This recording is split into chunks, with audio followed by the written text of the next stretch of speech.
I'm warning you guys, we get a little life coachy in this episode. This is an important topic and conversation to have as creators. When you have this big idea, you have this goal, this vision for what you want your channel to become and what you want it to do and the role it plays in your business, and it's working and you're getting the views, you're making the money, you're reaching more people, you're impacting their lives, the business is growing, everything's great. And then you look up and you're like, this is everything I wished it would be and hoped for and more. But it still doesn't feel as fulfilling as I thought it would. Or I'm still now just trapped in this thing and can't stop working. Or this thing has taken over my life. Like, there's pros and cons to this type of life, but I've found consistently what happens is we get stuck in a successful channel and a successful business. And then we see, like, the thing I thought I really wanted is not really the thing I actually wanted. And the thing I thought I wanted isn't really working out how I envisioned it to.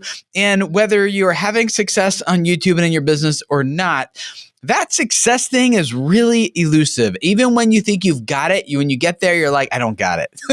And I think it's really important that we talk about that, because as we work with more and more creators, this thing is real. And the reason I think it's more important is because no one wants to waste, or I'll use the word invest, not waste, that's too strong. Invest years and years of their life and their resources, their time and energy into creating something only to get there and find out, like, I think if I were to do this again, I think I'd do this differently.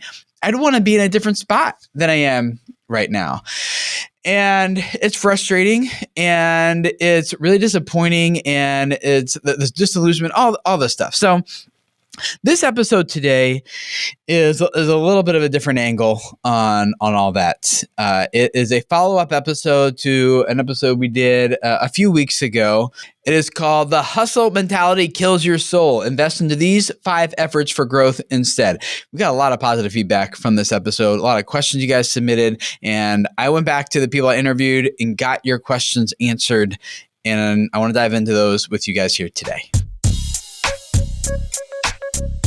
Welcome to the Video Creators Podcast. We help YouTube creators grow their audience and business with next-level tactics and strategies. Want to accelerate your channel's momentum, be more profitable, and change the lives of more people than ever before? You're in the right place. The Video Creators team has over a decade of experience providing YouTube strategy for brands like Disney, Warner Brothers, HBO, and even YouTube themselves. So far, our team is responsible for helping clients generate over 17 billion views on YouTube. And now, to help you, here's Tim, Lennon, and Delana.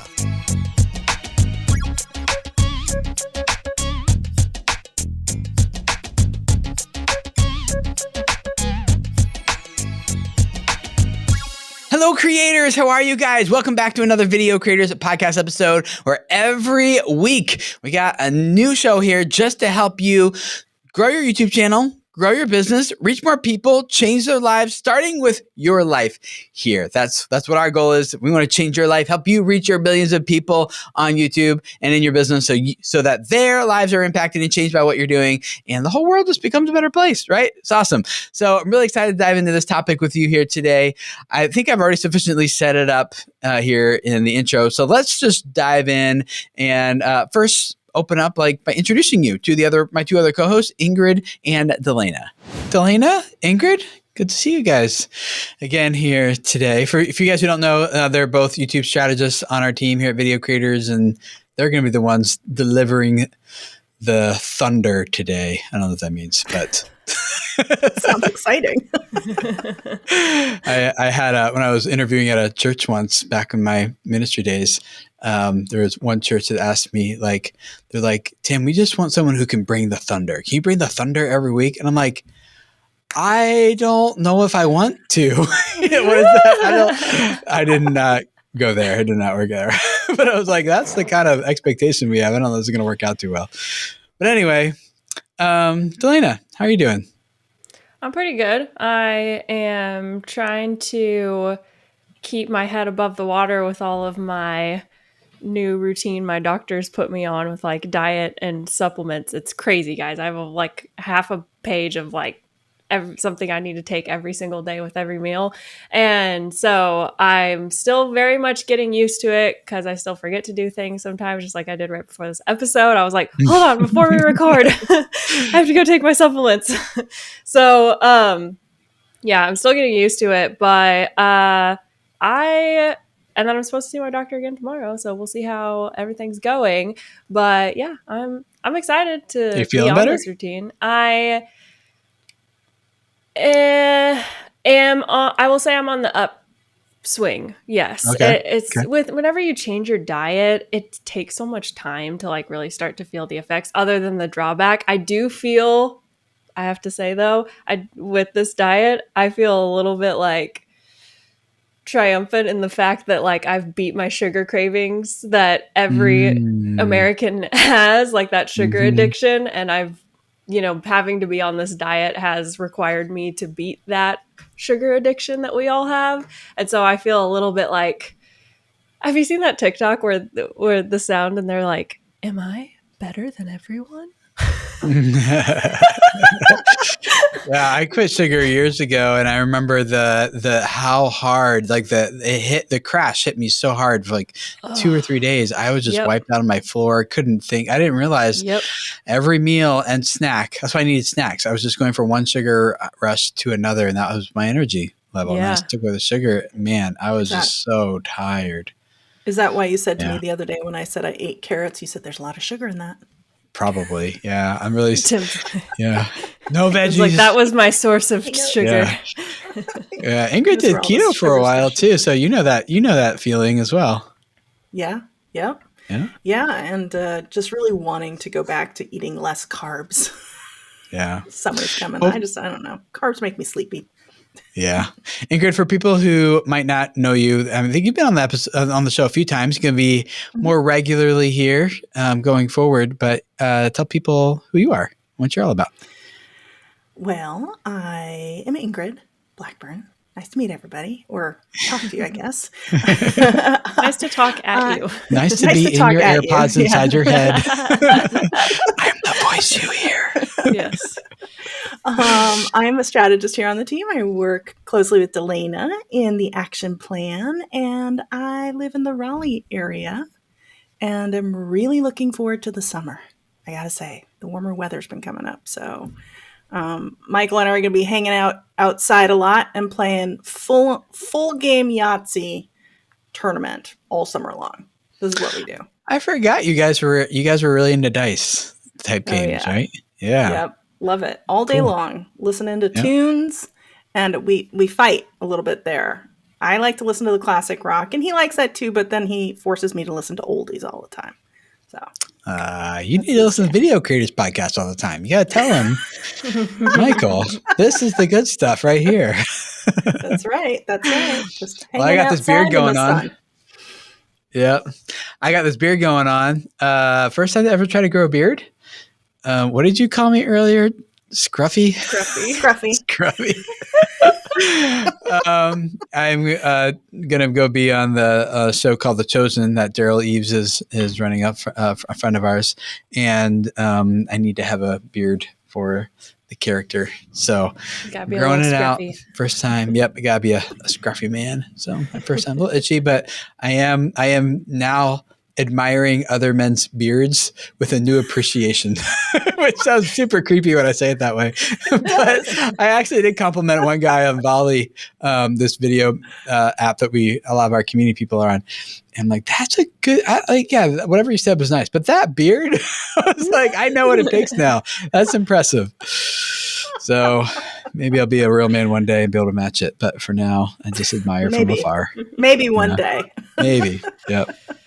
I know I was teasing you earlier, Ingrid, about listening to Video Creators podcast, but did either of you happen to watch or listen to the episode a few weeks ago about the 5 capitals with what was it, Mark and Steven? The title is called The Hustle Mentality Kills Your Soul. Invest into these 5 efforts to grow growth instead. Did you guys know? Mm-mm. Okay. No, That's okay. can't say. Most people listening to this maybe didn't hear it. So I'm going to recap it here anyway, because we got a lot of good reactions to that. One of the things that we want to talk about here today, we got a couple of people leaving voicemail messages about it that we want to respond to and kind of do a follow-up. The episode was basically about, it was for someone who had this dream when they started their business of being able to go full-time on their YouTube channel and on their business. And they got there through working really hard and a lot of hustle. But then they start, the dream they thought they were pursuing though, didn't actually turn into a dream. It turned into like feeling stuck inside your work, feeling stuck inside your job and not being able to take a break and having to always hustle and grind and keep moving it forward. Because if you don't, no one else will. And if you're not moving forward, you're moving backwards. And it becomes like this trap that people can fall into. And the vision, what they thought they had for their life as a result of starting this YouTube channel and this business with it, doesn't really become their reality. There are some benefits to it that they enjoy, but for the most part, it was like, the 9 to 5 wasn't that bad, actually. Like I could leave my work at home or work at work and go back home. And so there's some disillusionment settling in and like, how do I get out of feeling stuck? I thought I was going to have all the success and I have it now, but it's not exactly what I thought it was going to be. So in that episode, I talked with my financial advisors, actually, and what they think about, not just YouTube, but for money, the responses apply there, which is most financial advisors will help you with your money. Like, hey, what's your goal? And then you say what your goal is, and then they'll do what you think your goal is. But then when you get that goal, you find out that wasn't really your goal. And that wasn't really the thing that you wanted that was going to bring you happiness and fulfillment. And now you've got, in their case, all these finances lined up to do something that you got the thing you thought you wanted, but now you realize it's not what you wanted. Or in our case, you grew the channel you thought you wanted, but now you feel stuck and you feel a slave to the system. You got to keep publishing. You're kind of tired of talking about the same thing over and over again. It's not converting as well. Other people are growing faster than you, like whatever the case might be. And so they talked about 5 capitals and in this content where everyone needs to have 5 capitals, and they put them in order. 5 things. They said the bottom thing that you should be thinking about, and capitals in terms of like finance capital, like resources that you need to have in your life. Mm-hmm. The bottom one is financial. They said that one is the money is what it becomes a tool that drives all the other things. But money's not the goal. So and you need, it's just very practical. It's in order to do some of the other things, you just need money, but money's not the top rung, the goal that most people are going after. The second one you need though is intellectual capital, which is the ideas you have, the things that you know, to help others and ideas and, intellectual capital. The third one is physical capital, which is what you can do physically with your body and in the space and the environment that you have. So you have this intellectual capital, and then you can maybe help people physically with that intellectual capital. The second one is relational. The relationships you have, the depth of those relationships are really important. And friendships. And then the top one is spiritual, which depending on where you're at faith-wise, it could be like eternal values that drive you, but it could just be like an internal fullness and a peace that you feel. Like that's kind of at the top, that internal fullness and peace that you have is the top capital. So he says, so they're saying like financial capital is what most people go after, but it's way easier to make a buck than it is to make a lifelong relationship. Right? So making money is easier than like having a lifelong friendship. And so that's why they go in that order. So the goal of the finances is to serve the other capitals so that we get the things we actually want in life. And so they gave a lot of different ideas on how to discover that goal for our life and how our business and YouTube channels serves that. I don't want to rehash everything that they talked about here, just kind of giving a quick summary for people who maybe missed it, including you guys, because we got some good responses to that. And I'm interested, Ingrid and Dylan, in hearing your responses to some of these questions and follow-ups that we got to it, just kind of with that context. That the main, if I was going to like the too long didn't read, the TLDR of that is like we don't know if we're winning unless we define what winning is, like what the goal is. And just because we have a goal, though, doesn't mean that if we hit that goal, that actually is going to give us the internal fullness and peace and things that we actually want at the highest level of capital, which are spiritual capital. So you have to know what your vision is. You have to know what you're trying to accomplish. And most people default to measuring that with dollars because that's just an easy way of measuring it. But you can get a lot of dollars and still feel unfulfilled, right? So you need all 5 of these capitals. So does that make sense before I move on to the first question? Yeah. Any response that you guys have just based on that? What's going through your head when you hear him recap I was that? thinking of a lot of the clients that we work with, quite honestly. Yeah. It seems like a very, very relatable thing to YouTube. Yeah. I think it was, I was listening to it again, prepping for these follow-up questions. I'm like, oh man, I love that episode. That might be my new favorite podcast episode. There's a link to it in the show notes. I'd highly recommend you guys go listen to it on double speed. Like, you should be listening to everything. But I pay attention better on double speed. It holds my attention when single speed, my mind wanders. For me, double speed is a little too much. I can't really go past 1.75. New skill for you to learn. Yeah. Yeah. All right. Well, Kyle asked a couple questions, and what I did is I got his questions here.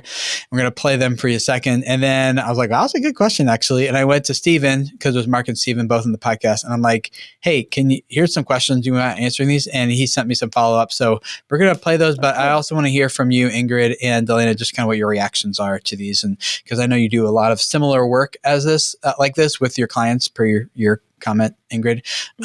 So I was curious to hear what you guys think too. All right, here's the first part of Kyle's question.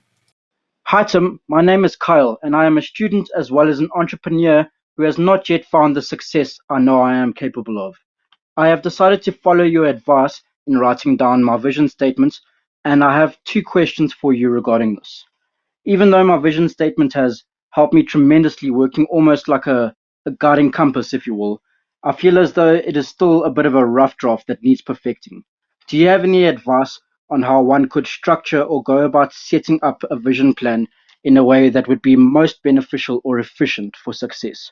Or perhaps do you have some do's or don'ts regarding that? So what they talked about in the episode is one of the places, and they did a lot of practical how-to stuff. It wasn't all this ethereal, like high pie in the sky type of stuff. Here's what you should do. They gave some suggestions. And the biggest one that stood out to me was, one, just give yourself some headspace to think about it. Not the thing that you're going after is because it has practical implications for you financially, but how does that help you then get to the thing you actually want, which is that internal fullness and peace and things. So it's a very helpful practical thing. So it sounds like Kyle's trying to go after that. He's like, I'm trying to do this, but can you give me some tips? How do I make this like actual, even more practical and tangible? How do I cast that vision for myself? That vision that drives, it's like the through line, the guiding factor for the finance, the intellect, the physical, the relational, and the spiritual, like that, the through line that puts all those moving forward in the same direction for me. So let's hear Steven's response to that. And then I would like to hear your reactions to it. Hey, Kyle, it's Steven. And first thing I want to say is what you're saying about a vision statement is right on. I think you're doing great. You referred to your vision statement as a compass, and that's exactly what it should be. Your vision statement should describe in detail, specifically, the thing that you're going after, and it should be so specific that it could tell you the things that you're not going after, obviously.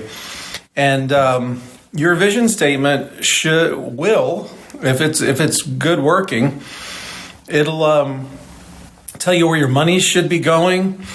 It can help you decide the things that you should be learning and thinking about. It can even describe and should describe the people that you should be spending time with.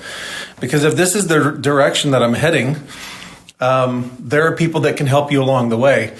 In mine and Mark's practice, we think that a family vision statement is so key to all of those areas, and we don't feel like we can help somebody with their money unless we know what they're about, that I actually created a course to help people through that process. With our clients, I will either personally meet with people to help them through that, or I also give them this course as a resource so they can walk through things. And we also make that course available to other folks. I talked with Tim, And because my heart went out to Kyle, I'm going to give video creators the largest discount we've ever given anybody for this course. So I'm going to give you guys 75% off of what we charge for our video course in creating your family vision statement. The idea is if you give us 3 hours, you will come out at the end with a vision statement that will be useful to you. So you can find the course at outpostacademy.net. And you'll see a place to put in a promo code. And if you put in the word as one word, video creators, you get 75% off of our course. Just for this crew. Hope somebody takes me up on that. Anyways, back to you, Kyle. You asked for some tips, and I would just say, again, do make sure that it's specific. So if your vision statement describes everybody you know, and it's something like, well, I want to be a honest person and make the world a better place. That's too general. It applies to too many people. When I read your vision statement, I should think to myself, well, that's not me. That's you. That's what you're supposed to be about. So it should also, as I said before, tell you what not to involve yourself in. And just two other thoughts. One is that it shouldn't just describe who you are and what you're doing now. It should describe who you believe that you're designed to be. So it should sort of describe a goal for you that I want to be heading this direction with my life. And my last tip is that somewhere in your vision statement, there ought to be a phrase. I like vision statements to be really as short as possible so that they can be sticky and memorable. But there ought to be a phrase or maybe even a whole sentence in your vision statement that describes others. That is, what is the effect I'm going to have on the world? What is the impact I'm going to have in those around me? So just some tips. You're doing great, Kyle. This video is getting long. There's a lot of stuff in there. I'm curious, Ingrid and Delana, what stood out to you as you were hearing that? What comes to mind, either in terms of how you help creators figure that type of stuff out for their channel and their business, or even for yourself personally? For myself personally, I have not thought about this stuff in a while, not going to lie. I just have really taken a step back and just kind of I felt like it was really healthy for me to just kind of live moment by moment and not, because I used to always hold myself to a goal and I got to reach this goal and on to the next thing. And it was putting me in the mindset of always needing the next thing to keep me happy. And so then I pumped the brakes. Therapy teaches you this stuff. So pump the brakes and just started to learn how to just live moment by moment. And I'll get back to, I'll get somewhere in the middle, I feel like you have to fling to opposite directions to find the happy medium.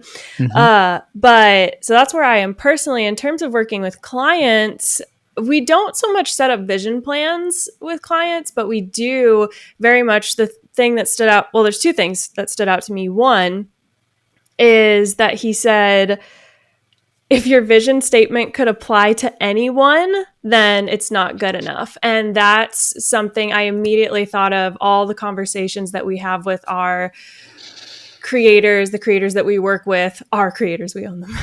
The creators that we work with and their value propositions, because a value proposition is a big topic of conversation with almost every creator that we talk about. Because if you don't really know why people are coming to your channel or why you want them to come to your channel, then it's going to be really hard to craft a content strategy that will attract an audience at all, much less the audience that you want to attract. And so whenever I heard if your vision statement could apply to anyone, I was like, how many value propositions I've heard that could be applied to so many different channels, and it didn't feel specific to the channel. And that's usually what pings me to hey, this is this value proposition technically has value in it. Yes, it proposes value, but it's not really specific to you. This isn't telling me why I need to come to your channel over somebody else's. So we have usually a lot of conversations about that. Obviously, it's not within the context of a vision plan, but it's the context of, it does play into the vision for the channel. So So I think that's incredibly important. And I love the way that he put that. Like, if this could apply to any other cooking channel or any other vlog channel, then we're not there. It's not honed in enough. I landed on the same place that you did with value proposition, Delana, 100% with clients. And, and I kind of think of myself personally and also, like on YouTube and working with clients as well. You have to know what the why you're doing anything is, right? That's what really stood out for me, is the why and what drives you to do that. Because if you don't understand that, and also have to realize that changes, where you started, why you're doing something in the beginning may not necessarily be the same reason 7 years later, 10 years later. Totally. Sometimes that shifts and people get caught up in that. I see that happen with creators, especially long-term creators. I think, Tim, you're, for you even, you've struggled with that, right? Yeah.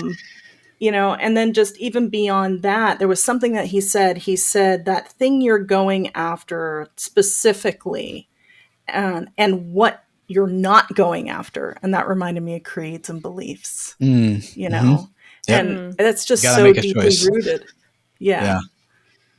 When I'm working with clients, I'm not sure how you guys do it. Maybe you do something similar, but it's not uncommon for a creator to come into a session and be like, what I really want is, I really need to grow my audience, my YouTube channel. And that's what the stated goal is. But I try to what's the actual goal by asking something like, okay, great. Well, if we have more views and subs here, what would that do for you? And then they will say, I'm making this up now. It kind of depends on the client. Sometimes they're like, oh, well, then I would be able to more successfully launch this online course that I'm about to launch. It's like, oh, cool. And what would that do for you? Oh, I would. And sometimes it's like, oh, I get more money, or I would feel more confident, or I would, whatever. And you just kind of get to the point where you're like, that's the thing you really want. And the views and the subscribers and the money are just tools for getting to this other thing. And, which is great, which is fine. So now I have a better idea of, sometimes it's like, okay, if that's the thing you want, views and subs is not necessarily the way to get there. Or what you don't actually need is views and subs. What you actually need is a better business model around the views and subs you already have, or something, right? It just kind of depends on what it is. And if we just kind of took surface value of here's what we said what they want, then we'd miss the bigger opportunity to actually help them get what they actually want, right? Yeah. So that, if you got that, what would that do for you? That's a question I ask myself. I have a personal mission I'm going to share here. It's a little bit vulnerable. I think you two I know both of you two have heard it before in our team retreats and things. And this, I'll just put it. Your vision plan?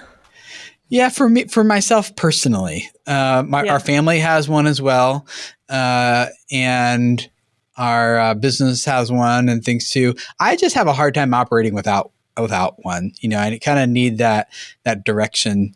And so this one for me, I'm going to be honest with you guys. I'm just going to read it to you, but this is just me. This doesn't reflect on anybody else. And mine's pretty dripping with a lot of faith-based type stuff because that's part of me. But this is only me. I don't expect anyone else's to be like this other than me. And I only wrote it for me too. I didn't actually even come into this episode planning to share it. So I might have, there's some language in here that might, I don't know. It's not disclaimers. Let me just read it. I multiply glimpses of the kingdom on earth by creating content, developing systems, and building relationships that equip others to multiply the fruitfulness of their lives for the kingdom. So that's got kingdom language in it, but in video creators language, that is reaching people and changing lives is what that is, right? And video creators is one way that I try to create content and develop systems, reproducible systems that continually allow us to do that and other people to do that, and building relationships. But it all comes down to equipping others. It's kind of like the key phrase there, to see their lives become even more fruitful. And video creators and this podcast and the clients we work with, those are all different expressions of that for me. And Yeah, and but it also looks a different way in our family. How do I equip my kids and my wife to be fruitful? And what kind of systems do we develop in our family that multiply the fruitfulness? Not like just add more, but like I'm looking for multiple X factors here in the results that come from this. So I don't know. I don't need anybody to react to that necessarily. Just I don't even know if it's good or not. That's just kind of what everything from video creators to our family to having 7 kids in 8 years to everything has kind of been birthed out of that as like the through line as I look back over my life, and everything I've done kind of comes from that. So in case that's helpful for anyone, I don't know. Kyle had a follow-up question as well. My second question is regarding the 5 capitals you mentioned: spiritual, relational, physical, intellectual, and financial, I believe they were. Do you use any specific method when attempting to balance these 5 capitals? Or perhaps do you have some advice for us or helpful signs to look at? Thank you. There's that word balance. Whenever I heard the word balance, I'm like, oh, this is going to be hard. And then I think, is the goal even balance or not? And Stephen has a response to this too, but go ahead, Delaney, what were you going to say? What are the 5? So the bottom is financial. I'm working my way up. Financial, then intellectual, physical, relational, and spiritual. Spiritual being the ultimate one that is like internal fullness and peace, the eternal values that drive you. And they're all also kind of in order of how important they are to us too. But does that make sense? Yep.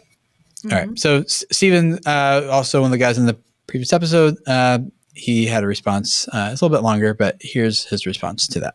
Now we're going to get on to the bigger question, which is about balance in the 5 capitals. It's a really important issue. I have a lot to say on it. I'm going to try to be brief. First, the way that we first build capitals is from the bottom up. So no child who is struggling with starvation spends thought on a college education, because the gnawing that they feel bodily consumes their thoughts. We have to build on the lower. If the kid is hungry, that's a physical problem, but he has to solve that problem by going even lower and going, where would I get the money to buy food? So money is at the bottom. And then we get to intellectual, that's problem solving. Then the physical, that would be food and shelter, getting those things taken care of. You notice that we're going up Maslow's hierarchy of needs. This is one way of thinking of 5 capitals. And then you get to some sort of spiritual realization, which happens first through relationships and then through something like prayer. So we build those things from the bottom up. I took a relationship. It was actually a communication class in college. And we learned that you shouldn't try to communicate with somebody or I should say have an important conversation like with a spouse or a business partner if you're hungry, angry, lonely, or tired. HALT. So you should halt for good communication. If you're hungry, angry, lonely, or tired, don't try to have an important conversation.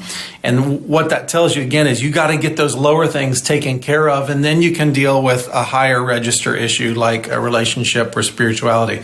So that's a little establishing comments about the balance. Now, moving forward with the balance, what we want to do is we want to have lives so that the lower things are taken care of, moving up to, say, physical. And then so in relational and spiritual, we can invest ourselves there. That's really where satisfaction, deep satisfaction comes from relationships and spiritual engagement, spiritual capital. Sometimes people work so hard at the lower levels, money, physical space, that they get on a treadmill and they find all of their meaning here, and they never achieve escape velocity. They spend their whole lives getting a bigger pile of money so that they can get a bigger house with plusher lazy boys and a big old SUV guzzling more expensive gas than anybody. That's actually not a really satisfying life. So what we want to do is spend as much time as necessary on the lower things so that we can spend time on the higher things. And Kyle, I know that when someone is building a business, there's an imbalance. So you can feel it that your relationships and say a spiritual contemplative life suffers because you're building a business and it requires a lot of your time and a lot of your brain power. Same thing if you are training for a marathon. Your family and your relationships are going to suffer because 4 times a week you're going to be going out. And if you have 16-mile runs, that takes some time. And so relationships are going to suffer. Work might suffer. Traveling is going to be a problem for you to hit all those runs, which all I would have to say about that is all of that's fine. It's fine to have seasons of imbalance. It's not fine for that to go on forever and to have permanent imbalance. It's not good for you. So just some thoughts. I'd have to know more about the specifics of where you are to speak more specifically. And be very helpful. But just some thoughts on we all need to look at our lives and consider what is the balance of my life and am I spending substantial time on those higher register things. And if I can trade, I'll just say one of our this is in closing, one of our little analytic tools we give people is if you look through those 5 capitals in your life, again, they're financial, intellectual, physical, relational, and spiritual, which of those in your life is experiencing the most pain right now? And if you can name that capital that's experiencing the most pain, one tactic would be to use the other capitals to try to alleviate that pain. And you can do that. You can turn money into physical health if you apply it correctly. You could turn ideas into relationships. Yeah, you can do that. So that's one way to think about whatever pain points you're experiencing. Hey, let's all try to focus more on getting better balance between these 5 capitals in our lives. Thanks, everybody. What comes to mind for you two as you guys hear that? Well, it's interesting because I started to think a lot about a lot of the things that we talk about and a lot of struggles that some creators come up against too. Just even, translating this entire thing over to YouTube, kind of like even thinking like 3-bucket strategy and community strategies and things like that people just miss. And I think of like the funnel, how everybody brings people in and they try to sell to them, but they miss cultivating the connection and the relationship part. So for me, he kept talking about, the relational capital, right? He kept talking about if you focus so much on the other ones, you're never going to get to the top. So it's the same thing to me with YouTube. People focus on just one thing, or everybody comes to you from, maybe some big video that hit on search, but you don't talk about any of those primal branding things for yourself, which cultivates relationship and connection. So yeah. I feel like those are those things that sparked for me when listening to that conversation. What came up for me is as I was evaluating my personal mission statement, the spiritual's in there, the relational is in there, the intellectual is in there, very strong and heavy and hard. But the physical and financial aren't in there. So I'm like, what does that say about me? That there was nothing in there about the financial side of things or even the physical space type of stuff. So I don't know. I don't know what that says. I just kind of noticed that while he was talking. And maybe it doesn't have to have all 5 in like the statements, that kind of probably makes it longer and longer too. But I will say that personally, I care a great deal more about relationships and spiritual stuff and intellectual stuff than I do about my physical property. Like I like using my physical property for chickens and a fun time, but and even the financial stuff isn't something I think of a great deal unless there's not enough of it. But I don't know. So maybe that's just me. But I feel like it leads to it, don't you? So maybe it doesn't necessarily need to be overtly right there. Yes. in Yeah. it. Yeah.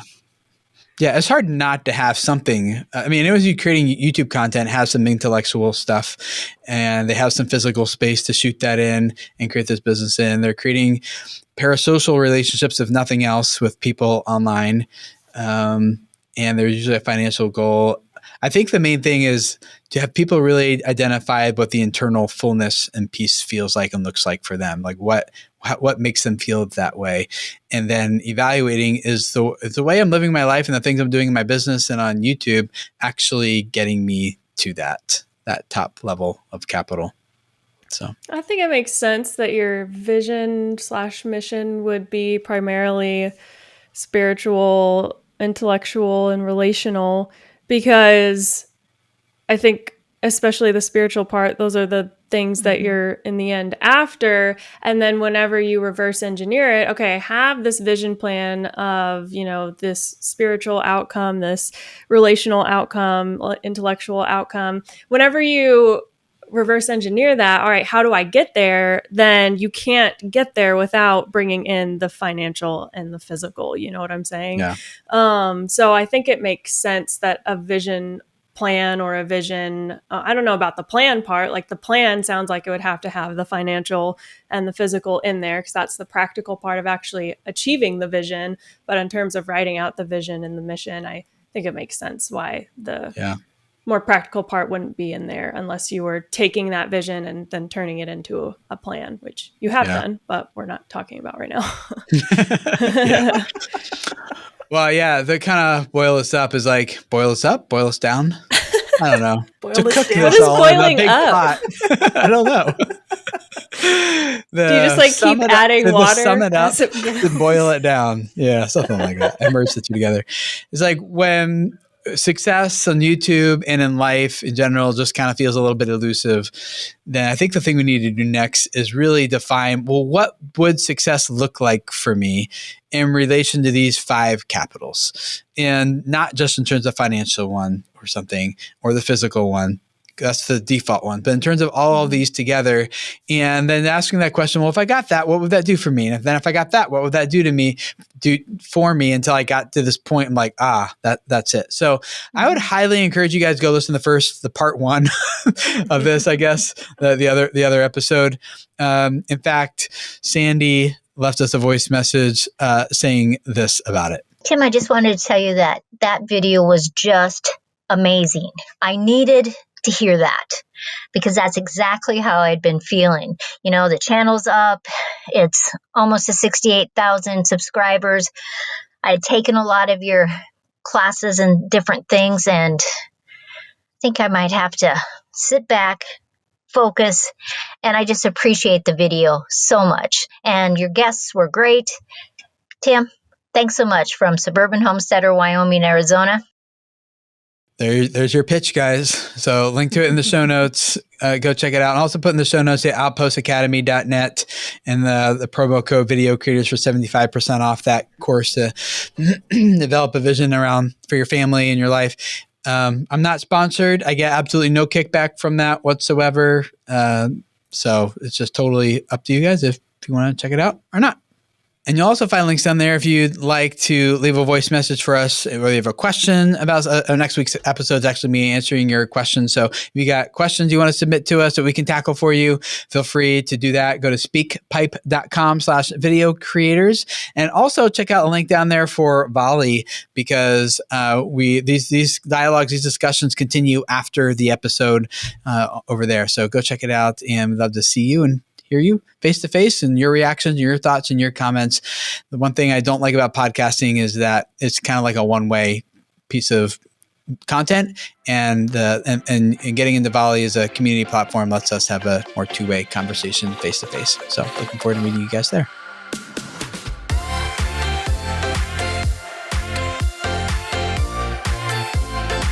For this week's Creator Spotlight, we're going to follow a little bit of a different format. I asked a client of ours, Josh Goldstein from the Immigration Station channel on YouTube. He's an immigration lawyer. And I just said, hey, we would love to have you be on the podcast. would you just mind sending me a clip introducing yourself to the pod squad, the people who listen to us out here? And he was like, I'd love to. So he sent me this little clip I'm going to share with you, just telling you a little bit about his channel, what he does, and as well some of the results that he got. And I really like, I'll talk about more about this here in a second, but the impact that growing his channel had on his business. Here's Josh. I'm Josh Goldstein. I'm an immigration lawyer and a YouTube creator. I came to work with video creators because I wanted to grow my channel and I wanted a bigger audience, but I really wasn't sure how to get there. And before I worked with them, I thought the key to YouTube was maybe improving the production values, getting a different camera, or maybe it was some sort of SEO thing, titles or the description. But what I learned was that from video creators was that is not the case. Really what I needed to do was improve my messaging and optimize my videos for human connection, which was kind of mind-blowing and gave me a lot of insights into my business and my strategy and how to rethink my approach to connecting with people and through video and through other means. I had a couple thousand subscribers when I started, and I hit 30,000 after working with video creators. I give them a lot of credit for that, most of the credit really. And I also made a video that went viral and got over 900,000 organic views. I shot it with my iPhone in 15 minutes. It was kind of crazy how that worked. And it did weird things to my business. I would highly recommend video creators to anyone who's really serious about doing the hard work and putting some thought into how to grow your channel really the right way. Thanks. When he says that video, that 900,000 view video, impacted his business, he was doing YouTube to grow his business, and all of a sudden his business boomed to the point where he's like, this YouTube thing, I got to focus on the business again now. I just got to keep the business going. And it was so fun to watch that happen. So YouTube can be really powerful for growing your business, as Josh is now very well aware. And I would love you to experience something like that as well. We'd love to work with you just like we have with Josh. The best way to get started is just to schedule a 1-hour consultation with me or someone on my team. You can go to videocreators.com/consulting and book something right there. Get right on our calendar. You can see our availability right there and jump in and give us some notes about your channel, and we will look at it ahead of time. Come prepared to talk about that's your channel with you and give you an outline of, okay, here's where you're at and here's where you're saying you want to be. Here's what you need to do to get there, and making sure that you are set up for success in your channel so your channel can continue to grow like Josh has been, especially now that he's diving back into his channel and taking it to the next level. Now that he's got the business growth kind of handled, which was so fun. So looking forward to doing the same thing for you guys. Go to videocreators.com/consulting and let's dive into your channel together soon. I'd love to meet you.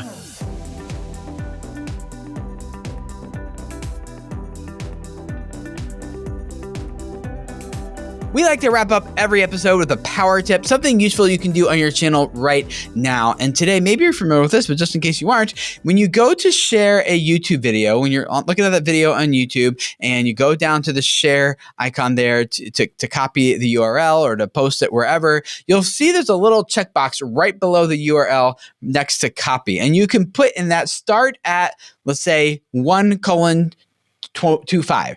And when you check that box, the URL will change and you copy the URL. And what it'll do is when someone clicks that link you're sharing, it will start that video at 1 minute and 25 seconds, for example. And so you can share a video and get people into whatever point of the video you want that is critical for that person that you're sharing it with, rather than giving them here's the video, make sure you skip ahead to this part in the video, whatever. You can just share a link that gets them straight there. So go check that out. Try that next time you're sharing a video.